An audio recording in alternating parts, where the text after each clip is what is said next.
Welcome back to the Perks Recap Podcast, and this is the day. I've been waiting for this. I've been anticipating this. I made a short video promoting this.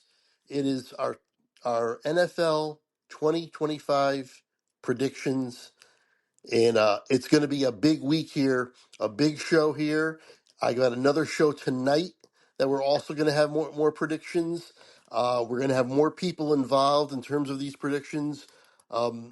But either way, with me is of course my partner Al on the show.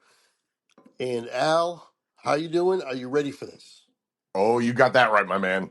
I wait all off season for this, and I cannot wait to do this. This is so much fun. This is our third year doing football, man. I can't believe it's this will be our third season already, and it all started 3 years ago with a prediction show, and here we are back doing it again, and I love it. And unlike most other people in the sports world, we will hold ourselves accountable as the season goes on, and that's always fun to see how bad we do. And sometimes we actually do pretty good. You never know. So we will either way, we will hold our feet to the fire as the season goes on. Oh yeah, we always revisit the predictions at the very least one time at the end of the year. We will revisit these predictions. For So sure. yeah, absolutely. All right. Well, I want to just jump right in then. Let's do it, man. Can't wait. All right. So the first division we're going to talk about is the AFC East. Man, AFC East. What a fascinating division because you have two new head coaches. You have Aaron Glenn with the Jets. You have Mike Vrabel with the Patriots. Yep. You have a juggernaut in the Bills that hasn't changed a whole lot, and you have a absolute wild card in the Dolphins.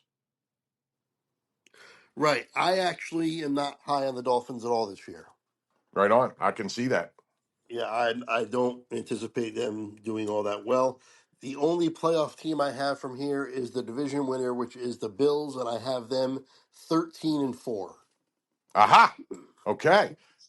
Okay. Now, do you want to give all your picks and then I give mine, or you want to go team by team? Oh yeah, yeah, that's fine. I have them at 13-4. I have the Patriots 8-9, Mm-hmm. and I know some people are higher on the Patriots and give them more wins, but I have them 8-9. The Jets have I got them 7-10, and then I've got Miami 6-11. Okay. Okay. Yeah, I can see that with Miami. I'm higher on them, but not. I don't love them by any means. Um, so yeah, I have the Bills same as you, 13-4. I don't think they have any problem in this division at all. I have the Dolphins second at 9-8. Now that is highly dependent on Tua being healthy, Right. um, as it is every year. Because by the way, their backup quarterback is now Zach Wilson. Yeah, good luck with that. Exactly. So if Tua is healthy, that my prediction might hold up. They might not even be that good if he is, but if he's not, they're in contention for a top 5 draft pick. Hmm. And then I have, and I didn't really think much about an order. I guess I would probably give the Pats the edge here, but I have both the Pats and the Jets at 7-10. I'm not a big believer in either of them. I think they'll both be better. A lot of it depends on with the Jets depends on how good Justin Fields is, and you know I'm a Justin Fields guy, but he's not enough to make this team anything good. And I think Vrabel's a good, solid coach, but I don't think he's good enough to take that garbage roster to anything close to 500 this year, personally. Right. It is a pretty bad roster, but I do like Drake May in his second Love Drake year. May. Um, although I do anticipate regression on most of the second year quarterbacks. We'll get into more of that later. But he kind of came on a little later. I don't know if I expect quite the same regression. But either way, I don't think the Pats are in for that great of a year. I think it's just another building year for them. And although I've definitely seen some predictions for them to make the playoffs, I've seen predictions for them to win 10 games. So we'll, That would absolutely stun me. Absolutely stun me. Um, they made some good offseason additions. Their draft, they got Will Campbell, stud offensive lineman, which they needed badly. One good lineman isn't going to fix that terrible line, but it's a start. Um, The early reports on their second round running back, Trayvon Henderson, are through the roof. This guy looks unbelievable so far. It looks like a star. We'll see where that lands. You never know. Sometimes you can't tell in the preseason, but with running backs, they're usually the easiest position to tell. And this guy already ran a kickback for a touchdown and has been spectacular. He had one carry for 18 yards, and he looks electric doing it, and a couple catches. So he looks like a stud in the making. They signed Stephon Diggs. We'll see what he has left. They got Harold Landry from Tennessee, who's put up 9 and 10.5 sacks the last 2 years, so that's big. They had some decent additions. But I mean, they are coming from one of the worst teams in the league, and I mean, while I respect Mike Vrabel, I don't think he's that great a coach. I don't know that there's any coach that's that good. So Right. we'll see where it lands. Okay. Oh, I probably should have mentioned this. We are we're going to have some more input this year in terms of predictions, and maybe throughout the year we'll see how it goes. But one of the people is Football Ty, and Ty gave us his predictions as well. So I'm going to read them off as we go here. Hmm. In his AFC East, he's got the Bills at 14 and 3. Right on. He's got the Pats 9 and 8 Okay, in so he's a second. Pat believer. Yep. Miami 8 and 9, and the Jets he has 5 and 12. I don't honestly fault him that much for that. The Jets are a mess too, you know. And if you're not a Justin Fields guy, you know, I mean, Right, I am a Justin Fields guy, and I only gave him 2 more wins. right, right, Now, I will say the reason I didn't have any team in this division, taking a page out of your book, Craig, uh, the reason I didn't have any team in this division with less than 7 wins, even though I don't think highly of two of them, the Jets and the Pats, is the toughest strength of schedule of any of these teams is the Dolphins at 21st. right. Their strength of schedule is very favorable for that entire division. Yeah, so I can see Ty putting the Bills at 14 and 3. Both had them at 13 and 4. Their strength of schedule for one of the best teams in the league is 23rd. The Jets is 26th, and the Patriots is 30th. So, we'll see how all that plays out. That can change during the course of a season very quickly, but it looks good on paper right now for sure. Right. Okay. Oh, and I want to Well, say one more thing real quick before we move on about the Dolphins off season, yes. because I'm fascinated by it. I don't know what to make of it here. They did one of the weirdest trades in recent memory to me, and it was financially motivated, obviously, because you don't do this for any other reason. They traded Jalen Ramsey and Jonnu Smith, who finally looked like the Pro Bowler some people thought he was going to be last year for the first time with the Dolphins, and they traded both of them for Minka Fitzpatrick. Now, Fitzpatrick's a fine player, but Jalen Ramsey's one of the best quarterbacks in football, so that's a one-for-one swap at best. And then you throw in a Pro Bowl tight end. Yeah, you're right. That's a financial trade, and that does not help them this year at all. That It wouldn't. does not, and they have cornerback issues. So, yeah. So I just wanted to throw that out there because it was one of the more mystifying moves of the offseason. Obviously, it's money. I mean, it makes sense if you just talk money, but boy, it's just a strange move, especially given that I don't know. It just blew my mind. All right. Cool. You ready to move on to what should we go to next? North, AFC North. AFC North. Yeah, we don't have any particular order. We're going to hit every division anyway. So, okay, AFC North. Why don't you take it away?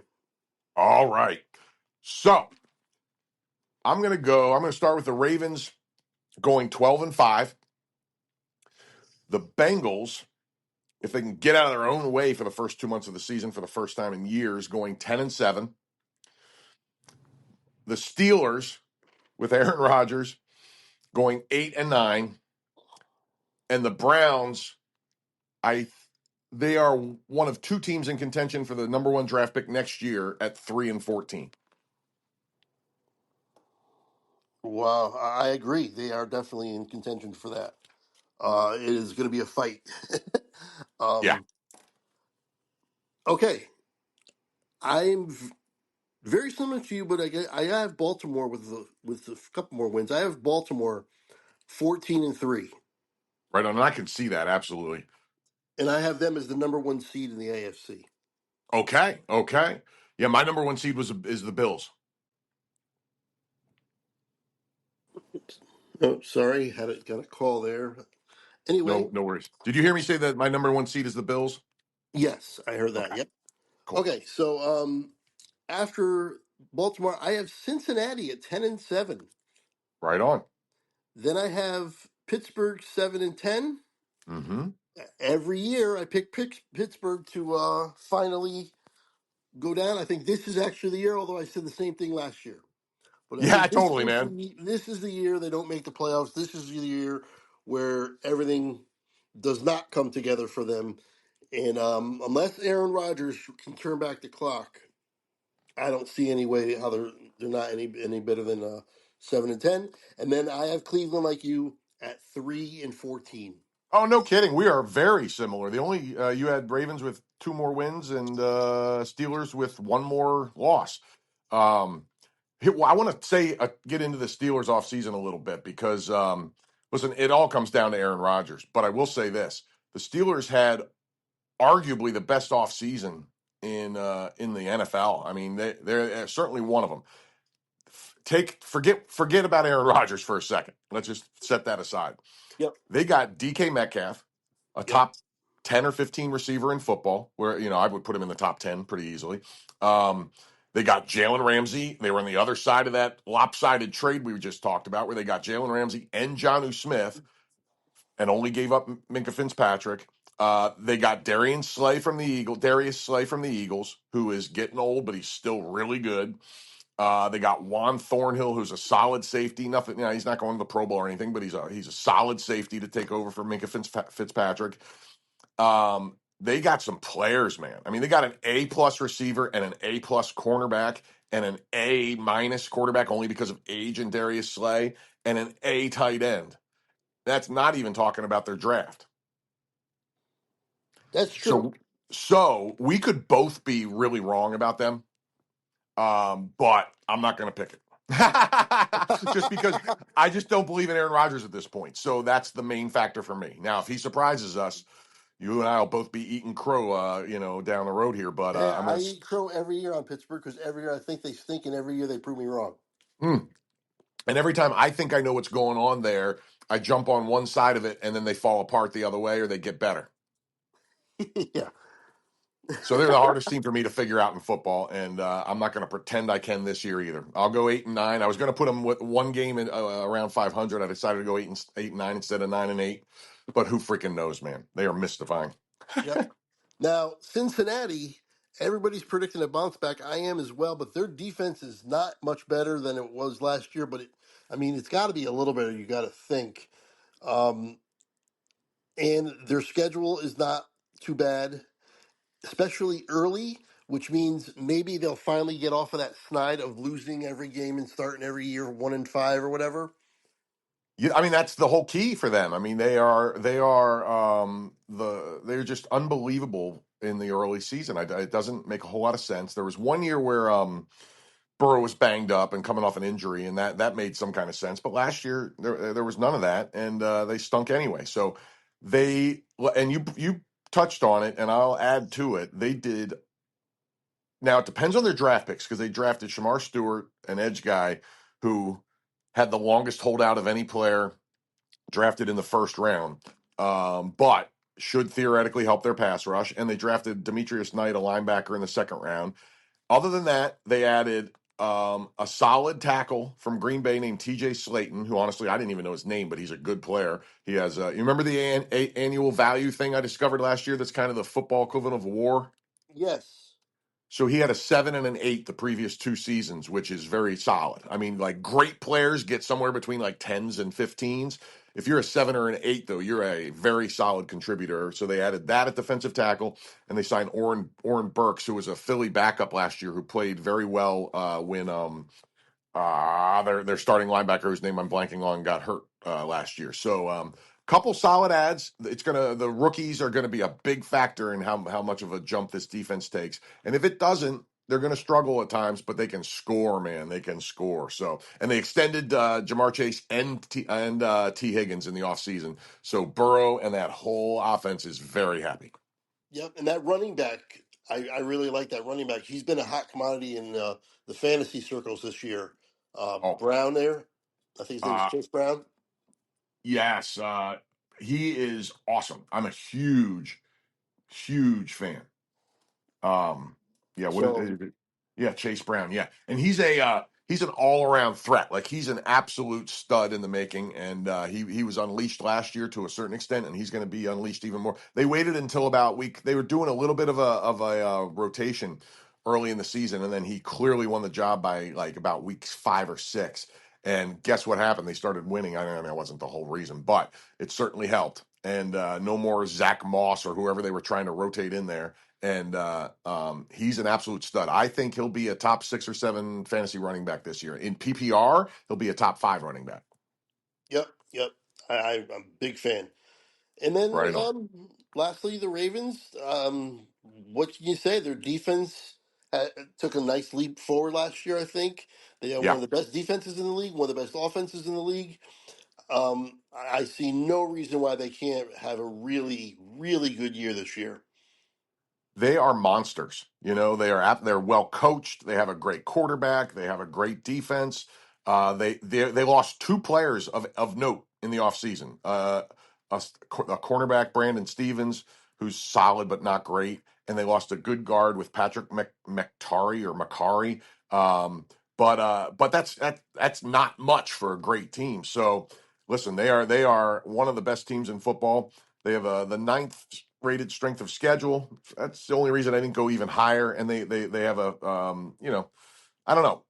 I might have undersold them honestly. I kind of feel like I should have given them at least one more win, but I'm going to stick with 12-5, and they are a dangerous team for anybody. Plus, I got one of my favorite players in the whole draft, Malachi Starks, the safety out of Georgia. Okay, I'm just going to rip off ties real quick.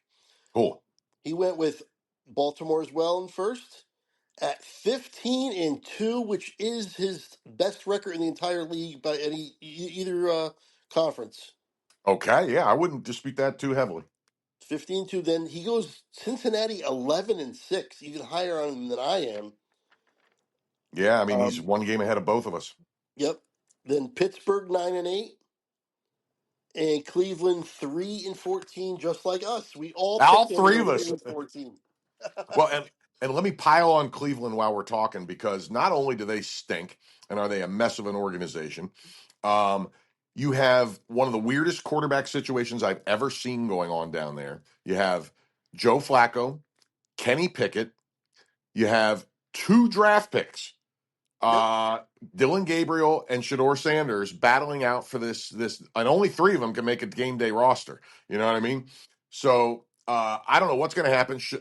They've had a ton of injuries among those guys too, and Shador Sanders is the only one that got to play in week 1, and he looked good. Yes, he did. He did look good. So I don't know where this is going to land. They seem to be doing everything they can not to give Shador Sanders the job because they're already talking that Dylan Gabriel will be starting in inter squad thing this week if he's healthy over Sanders. So I don't know. I don't know where they're heading with all that, but it's going to be fascinating to see, and it's a mess. The other thing I wanted to add, they surprised a lot of people by taking the uh, the Ohio State running back Quinshawn Judkins ahead of the other Ohio State running back Travion Henderson. And Henderson looks like a potential All Pro already. Now, again, I've learned not to get too excited in the preseason, but I've also learned that I can trust my judgment on running backs a lot of times, and he looks damn good. Well, do you know what's going on with Quinshawn Judkins? Because I just found this out. This is No. unbelievable, Craig. Go ahead. He is unsigned. What? He has not practiced a down. He is not in the facility. He got a domestic violence charge within a little bit after the draft. The lawyer handled it in an unexpected way, which I'm not going to pretend to understand. But there's a chance he doesn't play this season. Oh, my God. Yeah. So this was one of the first. I think he might have been the. I think he was the second running back taken in the draft. No, third after Gianti and who's the guy on the Chargers? Omarion Oh, Hampton. yeah, yeah, yeah. So this guy is unsigned, Craig, because of legal issues. What a cluster. My God. Exactly. So that doesn't help them any. So they are a big mess and just a disaster. So if I had to pick who was going to finish, who was going to get the first pick next year, right now, it's Cleveland. Okay, I have one team below them, but we'll get to them in a little bit. Right, I'm curious. I bet it's this team I have tied with them. So we'll Okay. we'll, we'll get there. Yep. Now I think I meant to be writing your picks down real quick. Can you just Sure, go through the AFC East again? you got it. So AFC East: Bills 13-4, Yep. Dolphins 9-8, Yep. Jets and Patriots 7-10.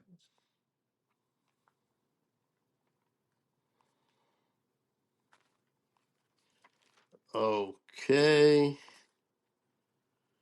And the North is Baltimore 12-5. Then Yep. who? Then who? Bengals 10-7, Steelers 8-9, and Browns 3-14 with UN tie. That's funny. That's the one thing we all agree on. That's great. Yeah. Yeah. So we all are believing in Cincinnati for a little bit.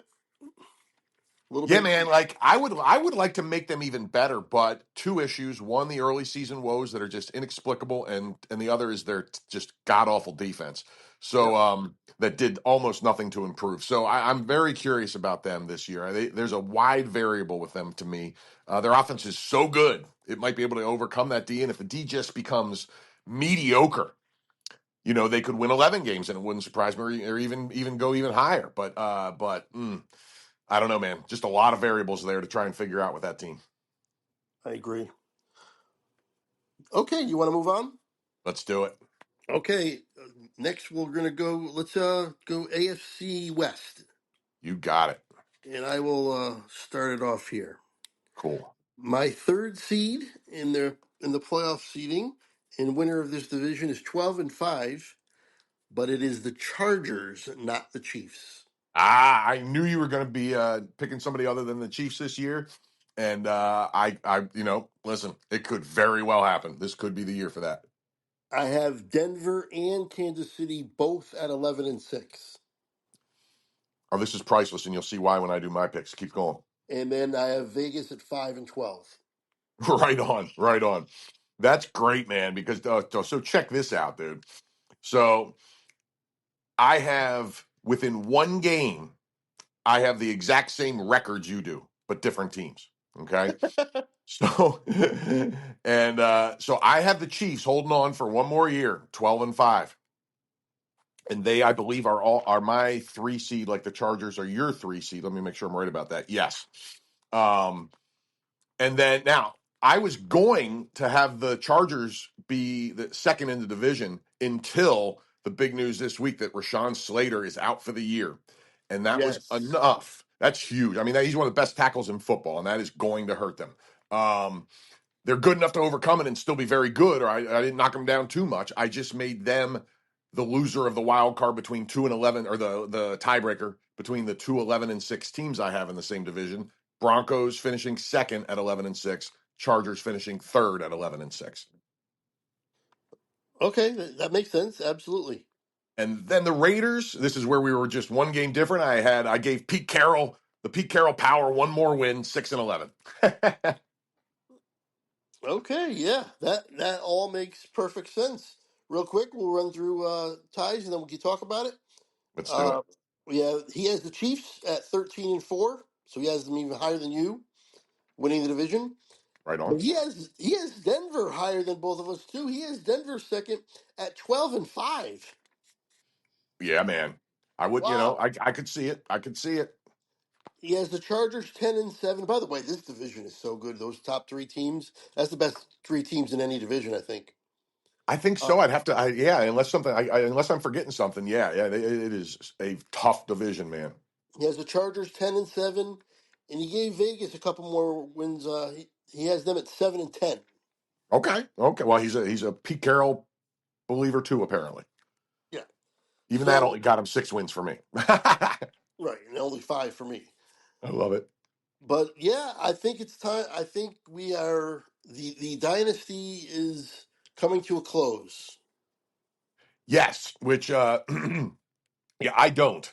I don't think they're gonna. I'm not picking them to go to the Super Bowl, but I don't think it's time for them to lose the division. Although I only have them one game off, so it's not like it's gonna shock me if it happens. You know what I mean? But Yep. here's why I didn't do it. One, you have Slater. Two, yeah, the Broncos and Chargers are still very young teams, especially the Broncos having with Bo Nix. And I really like Bo Nix. I was stunned. He was the biggest surprise to me of all the rookie quarterbacks last year by far, and he was excellent. Um, and even with second year regression, which I believe in too, he still blew my freaking mind last year. But here's the thing: what was the Chiefs' biggest issue last year? Offensive line. It's why Mahomes hasn't put up Mahomes numbers for the last couple of years because they've been plugging their tackle position with garbage. And boy, they got it right this time. By all accounts, they got a good pick in Josh Simmons, and everything that's coming out of training camp is that he is the man, and they have fixed their problem. If that's the case, then I feel very good about picking the Chiefs to at least keep going in as the division winner. But that being said, the Chargers and Denver both got better. And I mean, the Slater thing aside, the Chargers still made some good moves this offseason. I love O'Marion Hampton. I mean, Najee Harris blew his eyes up in with fireworks. I mean, when are these NFL guys going to stop playing with fireworks, man? For real. Um, but that's okay because they drafted a stud in the first round. So I think O'Marion Hampton was going to ease him out of the rotation as the season went on anyway. So and Denver made some very good moves. They stole Dobbins from the Chargers, which is going to improve their running situation from last year, which was horrible. And they added some solid guys. They got Dre Greenlaw from the Niners, who I love. They got a really good safety in Hufanga. I'm not even going to try and say his first name. And they got Evan Ingram, who caught 114 passes 2 years ago, and then played 9 games last year, which is very typical of his career. So who knows what they'll get out of him? So yeah, this is a very good division, and I wouldn't be surprised if when it's all said and done, my top three is completely wrong. Yeah. Oh, yeah. This can end in any real combination. I Yeah, could the see only thing all that would three of those surprise me guys is if the winning the Raiders division. didn't end up last. Right. And by the way, I still have all three making the playoffs. I do too. Yep. Um, for me, Denver's defense, which I think is either the best or the second or third best in the entire league, Yeah, and got is better. and got better. Um, the running game got a little better. Plus, I like who's the RJ Our Harvey. 100%, dude. They now have a rotation of Harvey and Dobbins, which is perfect. I mean, that's just a wonderful combination right there. Yeah, so I'm big on that.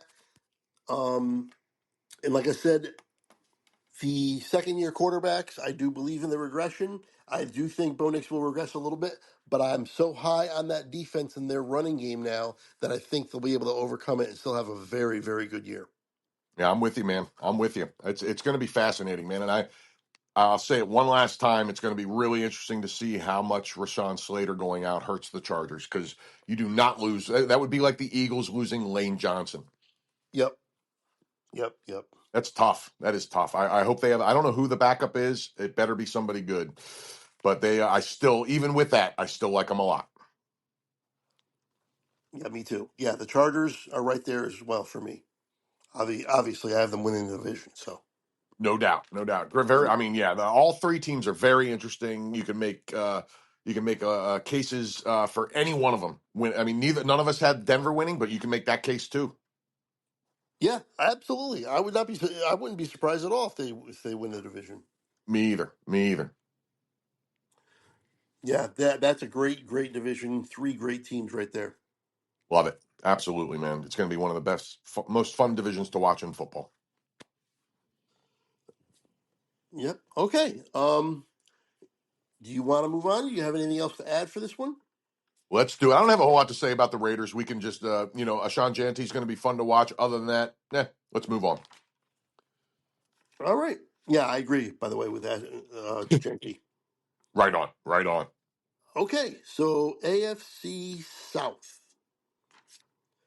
So I go. Should I go first this time? Sure. Okay. Now, this is a fascinating division. I mean, we just went from one of the best divisions in football, it may be the best, to I think I could make a case that this is the worst division in football or one of them.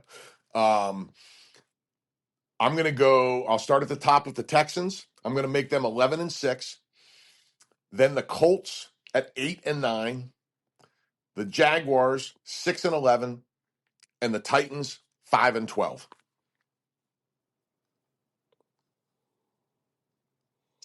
Okay.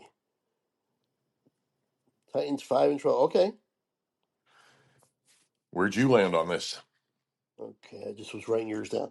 Okay. Oh, take your time. I think I have the exact same order. I do. I just have different records, Oh, I love it. Cool.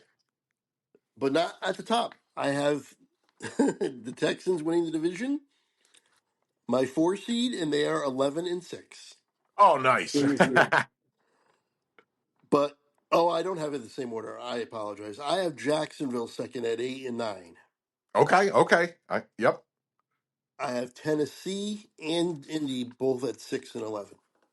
Right on. Right on.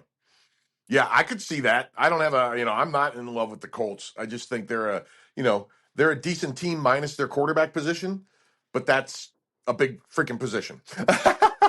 Right, that's the problem. I mean, I don't believe in Daniel Jones and Anthony Richardson has to revert back to 2 years ago for me to start believing in him. well, Is he? Do they even know who it's going to be? and let me say this before I answer that.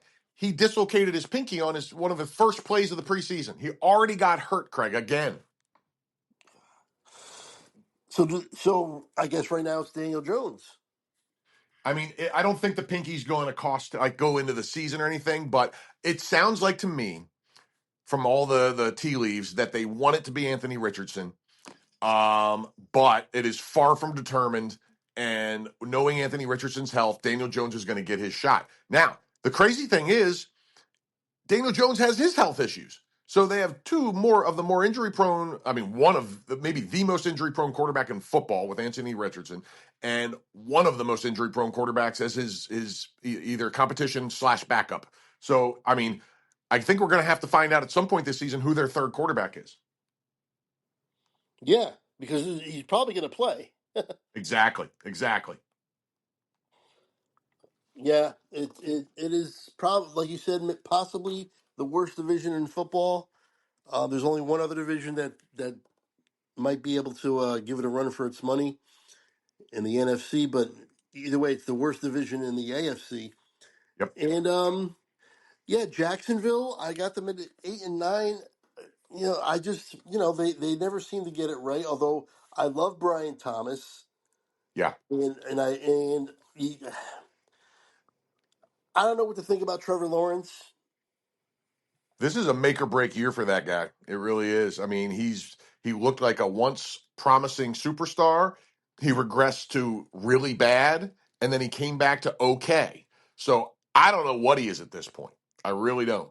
Right. I don't either. I can't really gauge it. Yeah. And he played for, when Doug Peterson was there, Doug Peterson has his flaws as a head coach for sure, but one thing that's not a flaw is his ability to develop quarterbacks. That was his strength. So, and he didn't get any better under Peterson. So I really don't know what to make of him.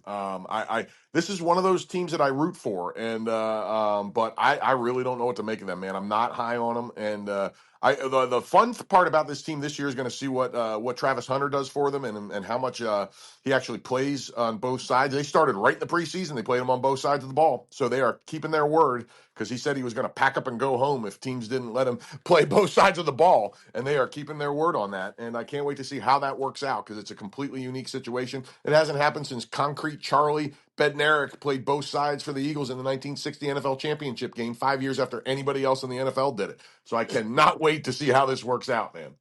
Yeah, it's gonna be fun. Yeah. I think the reason why I have them in second, and I do have them not any worse than 8-9, is because I of Hunter, and I like some of the other things in the draft, and then of course see what was. Don't they have another receiver besides Brian Thomas? Did they draft somebody? Well, Travis Hunter. No, there was somebody else too. I thought. I'll pull up their depth chart real I could quick. be wrong. I could be wrong. I could be thinking about somebody else. But I know they regardless, traded Christian Kirk in the offseason, who was once a very good number two, but not so much anymore. I'm sure that's not who you were thinking of. no, that wasn't Um, him. I could be wrong. Well, either way, I like what they've done, and I want to see Hunter.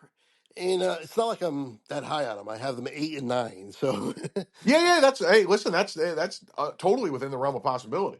Every year, somebody goes from terrible to a lot better, and that could be the Jags this year. And by the way, their third receiver is Diami Brown, who had that nice end of season and playoff run with the Commanders last year. I yeah, mean, they he's did. not. He's not a huge name. No, and then after that, it's a bunch of no-name guys: Parker Washington, Joshua Cephas, guys like that you don't even know. Okay. So I was thinking of somebody But else. No, no big but it's deal. a possible of like crazy. Like Brian Thomas is a stud, and Travis Hunter looks like he's going to be a stud. So a very dynamic 1-2 for sure. Yeah, he's got to play. I think.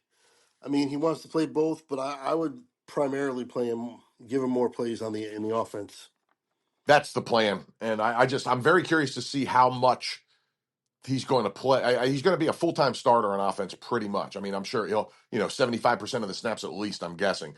Um, how many snaps he plays on defense is the massive variable, and I can't wait to see where that lands because we haven't seen anybody. If he plays more than 30% of the snaps on defense with a big load on offense, he'll play more snaps than anybody's played in the NFL for decades, and I can't wait to see how it pans out. Yeah, it's going to be definitely something to keep an eye on. Also, Tennessee's you got to keep an eye on. Obviously, Cam Ward will. Huge. He's going to start right from the beginning, right? Uh, There's no lead in. He he is the guy right from jump. Absolutely. All right, so that is basically that's all you need really as a franchise or a fan of anything. If you got a potential franchise quarterback, then at least you have something to watch. You have something to pay attention to. You have some hope, and that's always fun to see develop. And we'll be able to do it right from week one. I'm with you 100% on that, man. That's perfectly put. And let me throw this out there for a little fantasy tidbit. I have not been big on this guy for years in fantasy, but this is the year to take Calvin Ridley. And I'm not talking in the first 3-4 rounds, but whenever he is going, get him around earlier Yeah, because he's the clear number one. he's the clear number one. And not only that, Cam Ward in the first game played 2 possessions and completed 3 passes for 60 yards to Ridley. He, Yeah, he is laser focused on Calvin Ridley. I wouldn't be surprised if he has over 100 catches this year if he stays healthy. yeah. As long that's the thing, he's got to stay healthy. He's got some trouble with that. And you know who their 2 and 3 receivers are? I didn't From until I pulled it up right now. Tyler Lockett, who was once a wonderful number two and is now got to be pushing 35 years old, and Van Jefferson. yeah, no, thank you. Yeah, Tyler That Lockett's 1,000 years old. So totally, man, totally. So yeah, they are an interesting one, and like you put it perfectly. If this is the year for Titan fans to sit back and see if they got their future. yeah, Um, Also, I want to talk about the Texans real quick too. They listen. This team talk about. I mean, the second year regression thing with Stroud last year.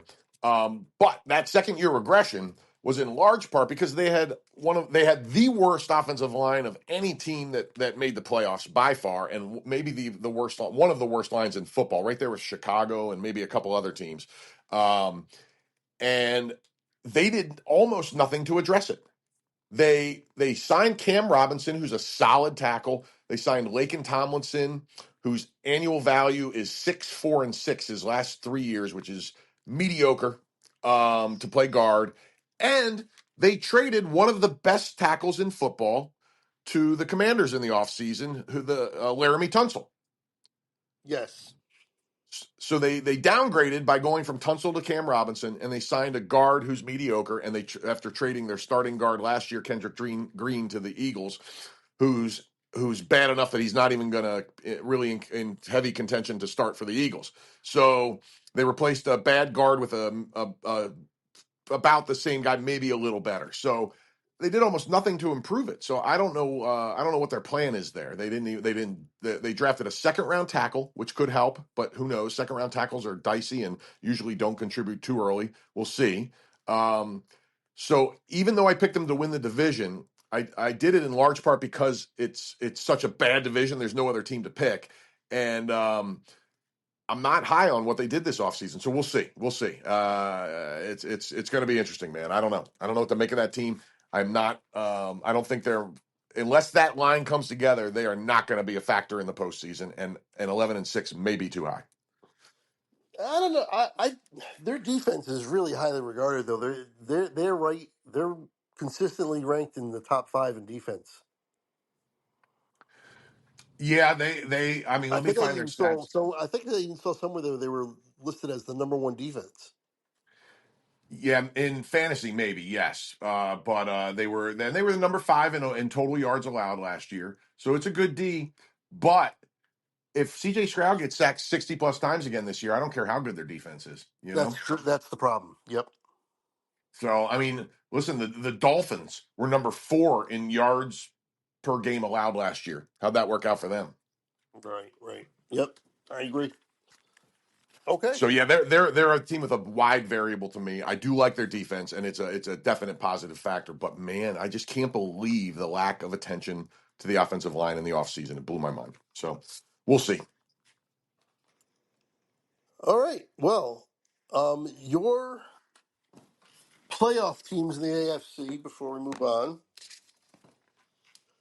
Oh, are. Go ahead. okay. Starting at the number 1 seed, I have the Bills. Number 2, the Ravens. Number 3, the Chiefs. Number 4, the Texans. 5, the Broncos. 6, the Chargers. And 7, the Bengals. Okay. Our friend Ty has number one, Baltimore. Number two, Buffalo. Number three, the Chiefs. Number four, Houston. Number five, Denver.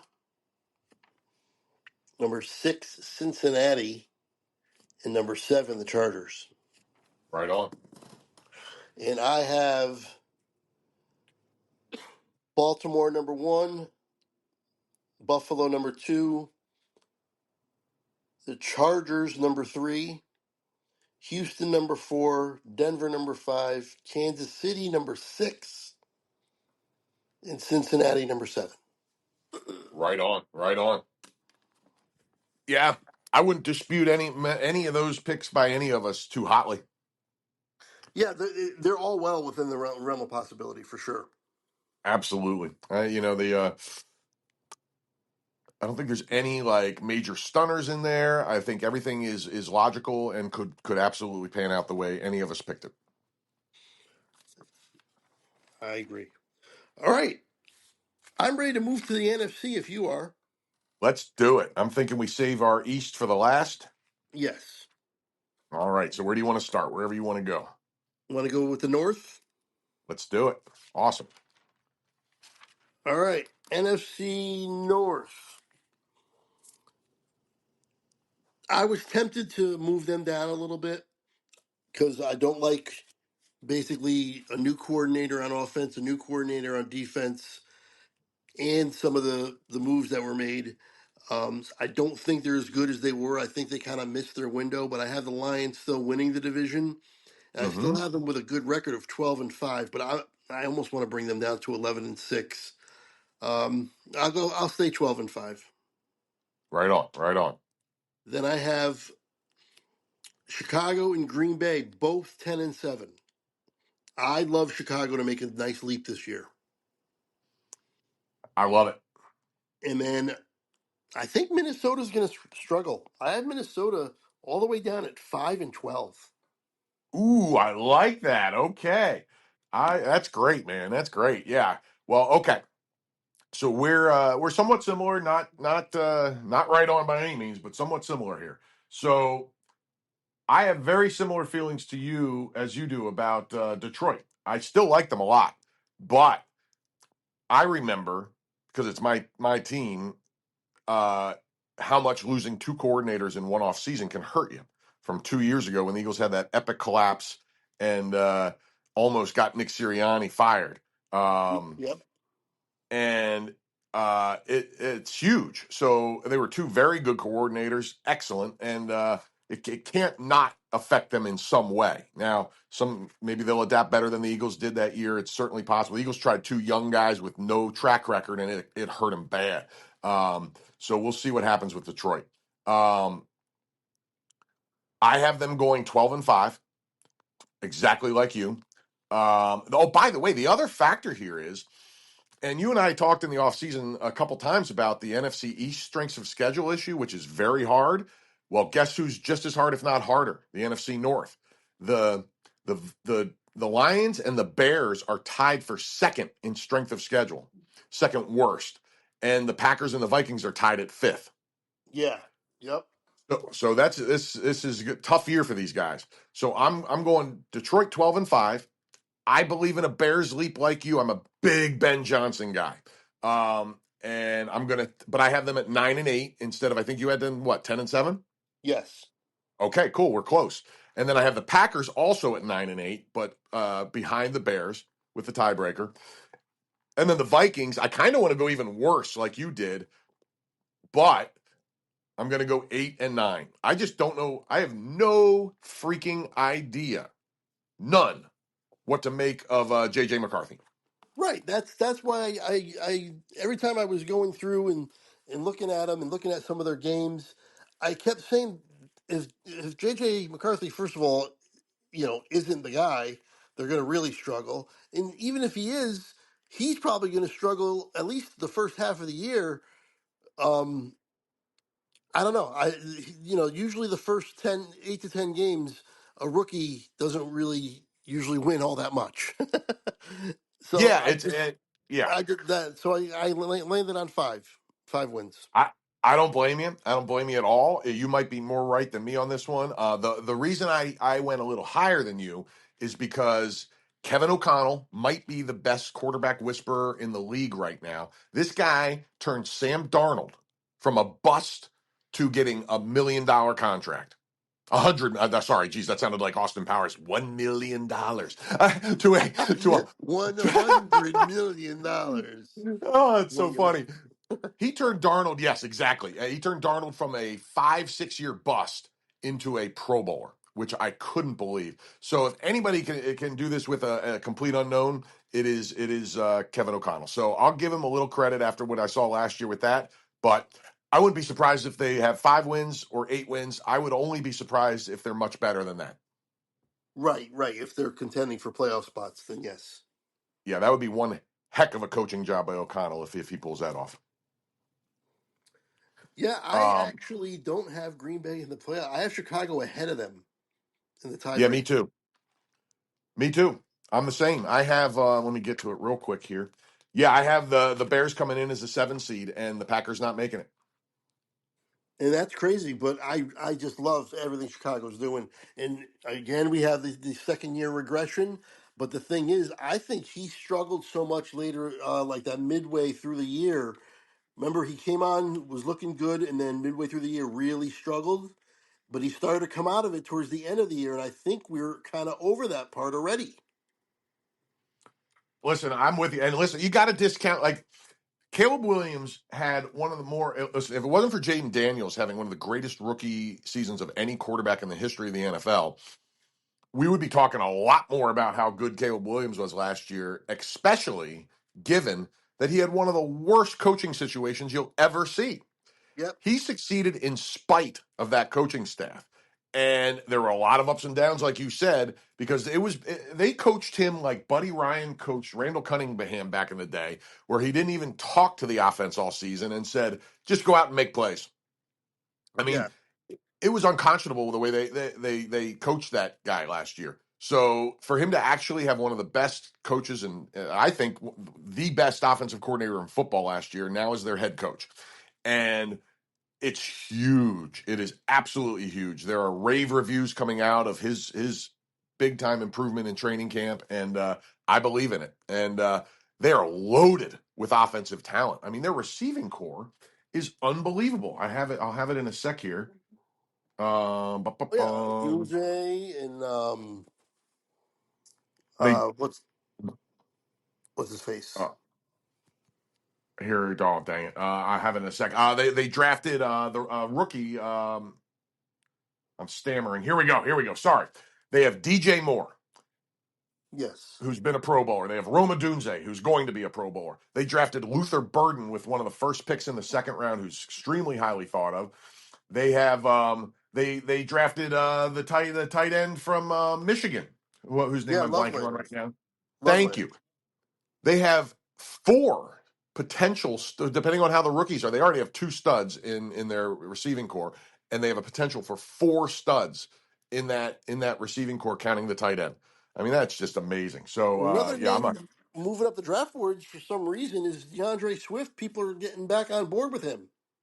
Well, DeAndre's a good player, man. You know, he's never going to be your goal line plow running back. He's not that guy, but he was great with the Eagles a couple years ago. He wasn't Saquon Barkley great. He's not a top 5 running back in the NFL, but he went from being slightly maybe overrated after that year with the Eagles to being drastically underrated now. So, and then like you said, it's starting to creep back up because I think people are realizing how much they underrated, especially with all that other. He's not the focal point. He doesn't have to be, and it's a perfect situation for him, you know. And by the But he way, doesn't have a lot of competition at running back though. nope. And they massively improved their offensive line more than any other team in football. They improved that offensive line dramatically in the offseason. Exactly, which is another reason why I'm so high on them. Yeah, I'm right there with you, man. It's huge, and it's huge for Caleb Williams because he took a beating last year, and he's not going to have to take that beating this year. Yep. And then on defense, Montez Sweat. Uh, Yes, Sweat's great. yeah, Tremont Edwards, Yeah, they have a Edmonds. nice solid D, Edmonds. man. Yeah, they really do.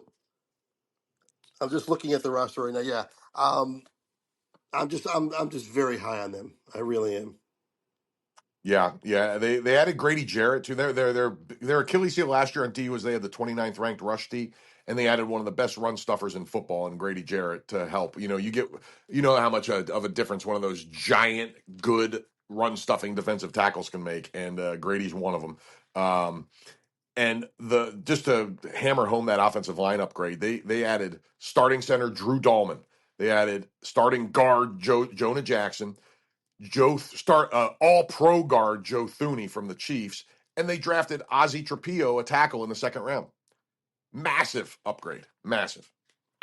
Yep. All Who right. else do we want to talk about in that division real quick? Because I think I want to just hit the Packers real quick because they are a really interesting team. They did almost nothing to improve their defense. They added Nate Hobbs, who is a below average cornerback. His annual value was 3 the last 2 seasons, which is pretty bad. So they had the 6th ranked rush D and the 17th ranked pass D last year and did nothing to improve it. But boy, do I like their offense. I mean, they got Matthew Golden, who they finally maybe have their a true number 1 receiver. He's instantly one of the fastest players in the NFL. They drafted a tackle in the round 2 that's nice. They got a guard, Aaron Banks from San Francisco, so they upgraded their offensive line too. But they didn't do a whole lot to upgrade that mediocre D. So we'll see. We'll see where they land. I like them enough to put them at 9-8, but I don't feel super confident about it. But yeah. So and the strength of schedule thing is a little scary for this whole division. So we'll see how that all that pans out. I agree. I agree. And but I still like the division as a whole. And Detroit, yeah, I just hope we're not overestimating them. We both gave them 12 wins. That's a lot. I don't, the schedule is a big factor. It's all going to depend on the coordinators because I don't mind their personnel moves that much. Honestly, like they didn't lose any they they didn't have any massive personnel losses. So it's not like they lost a ton of important players. I have a list of that somewhere here. Let me see if I can pull it up real quick. Where did I put it? Oh, there it is. Oh, I have it right here. Good. Yeah, I was actually on the right division. So yeah, I mean, they lost almost nobody, man. Like for real. So they're bringing back a 14-3 personnel team, but the coaching thing is huge. So Well, don't yeah, forget Hutchinson too is going to be back. yeah, which is massive. I mean, they got what, 5 or 6 games out of him at last year at the most, and he was looking awesome. So, personnel wise, they're the same team they were if with some growth from some of their young guys too. So it's all going to come down to these new coordinators in my mind, and that's huge. And we can't. There's no way to figure it out until we see them on the field. Okay, our friend Ty Hmm. has Green Bay winning the division. Oh wow. Okay, that's the first massive surprise to me in this whole thing. Me too. He has them at 12-5, but he also has Okay. Detroit at 12-5, but he has Green Bay winning the tiebreaker. All right. Interesting. It's all. I like it. It's not out of the realm of possibility. Then he has Minnesota somehow 10-7. Yeah, you and I are much more on the same page about Minnesota. Yep. And then even though we just sang the praises to Chicago, he's not buying it. He has them still 8-9. Okay, okay. And listen, I can't argue. I mean, we only have them, or I only have them at 9-8, so that's not that crazy based on my pick. Just the placement in the division is different, but the record is not that off.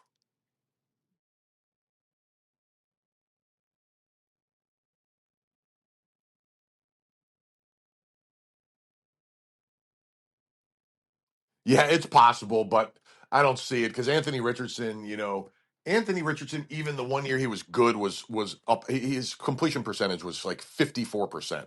So Anthony Richardson has been a mess from day one. He just has unbelievable, spectacular highlights, and Caleb Williams was much better than anything he's shown so far, other than the occasional 70-yard dart.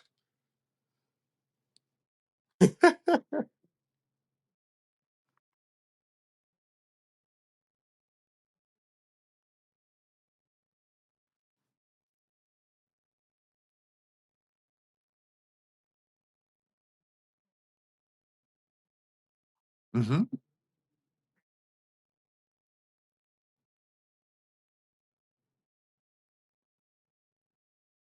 Yeah, man.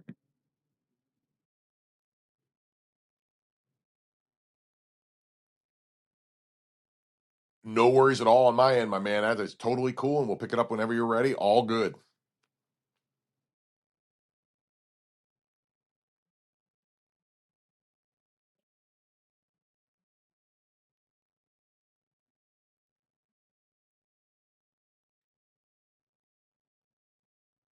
Well, yeah, well, why don't we just keep trucking, and then if we have to recap a little bit in the division we were halfway through, we'll do it. No big deal. Cool, man. Yeah, no worries at all.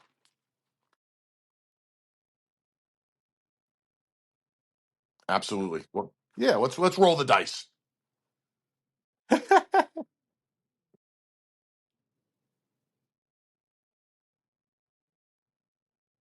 You got it, my man.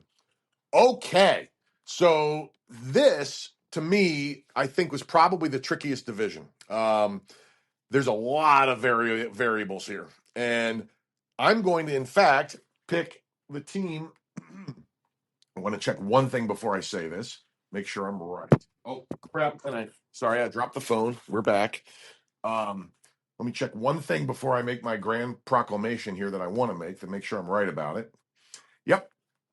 Okay. My first place team in this division was the last place team in this division last year, and that is the San Francisco 49ers at 10-7. Followed. Yeah, go ahead. You go ahead and comment on that if you want.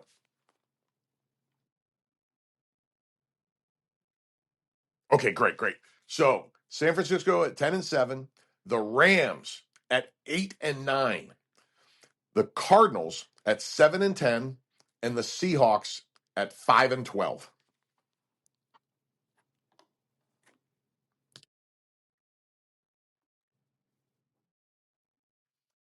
5-12, which is my one of my craziest picks in this whole thing. Oh, 7-10.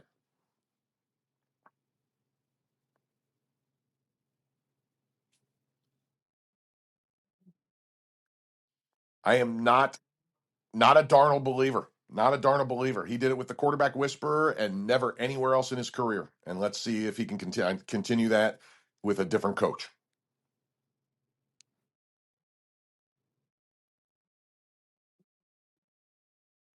Well, the whole reason is Matt Stafford's back. That's the entire reason.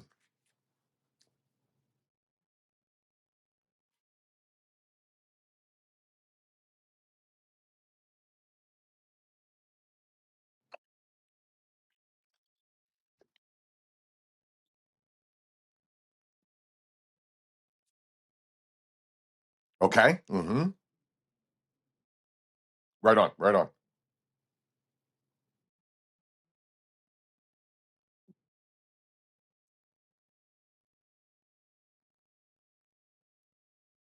Yeah.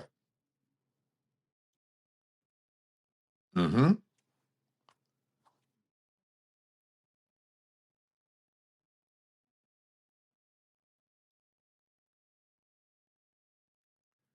Right on. Right on. Well, we have two of the records the same, but we have our placement different.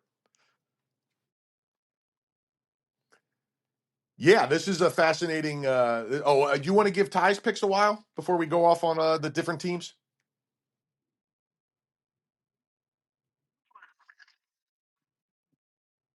Right on, right on.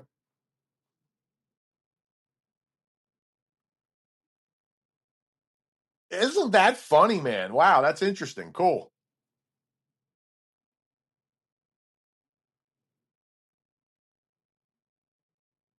Oh, interesting. I thought I'd be alone down there that far, but that's pretty cool. Um, well, let's dig in on the Rams because to me, it is all about Matt Stafford's back issues. And the scariest thing about that is that their backup is the most injury prone quarterback in the last 10 years that's not Anthony Richardson, Jimmy Garoppolo.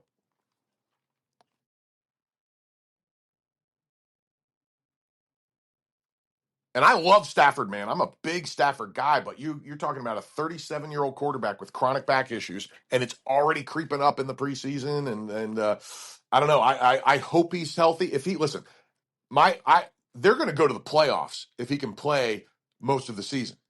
They're that good a team, but man, without him, I just don't like him. I don't like him enough, even close to enough.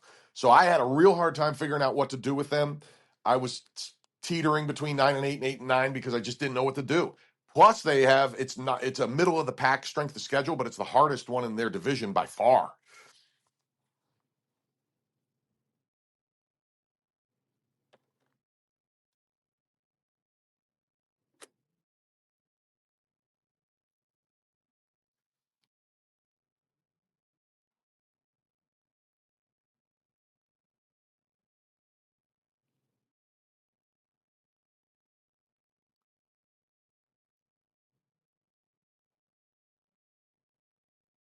Oh wow. Okay. Okay. And listen, if Stafford's healthy, I could see that, man. Absolutely. But it's a big if on an old quarterback with chronic back stuff that all they're talking about is back stuff. So I don't know. I don't know what to make of it. We heard a lot about it last year, and he played great. So who knows, man? Who freaking knows? And listen, if he goes down, so their season goes right in the tank. Because Garoppolo, I mean, you get 2 or 3 games out of Garoppolo, and you're lucky. And you know who's after him? Stetson Bennett, who didn't play in the NFL last year.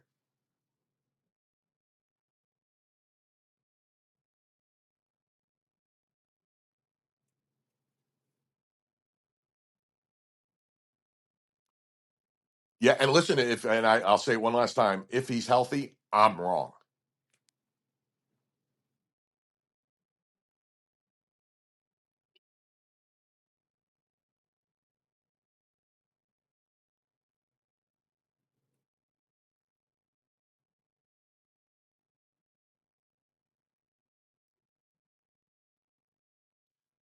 Yeah, and listen, there's nobody that wants to bury this Kyle Shanahan led Niners more than me. But they get this freaking gift of this schedule. You know, it's unbelievable, man. It's like the NFL wants him back. I don't believe that. I'm not a big conspiracy guy, but man, just when it looks like they're dead and buried, they get the easiest schedule in the entire league. And you know, I'm Brock Purdy. Talk about regression. Had a tough year last year. It was still pretty good on the whole. It wasn't a terrible year, but it wasn't as good as his year before. But I think it went from Brock Purdy getting a little too much love to getting a little too much hate. I think the truth is somewhere in between. I think he's a B plus quarterback. Is what I think he is, and B plus is pretty darn good. So now they do have some pretty serious receiver issues.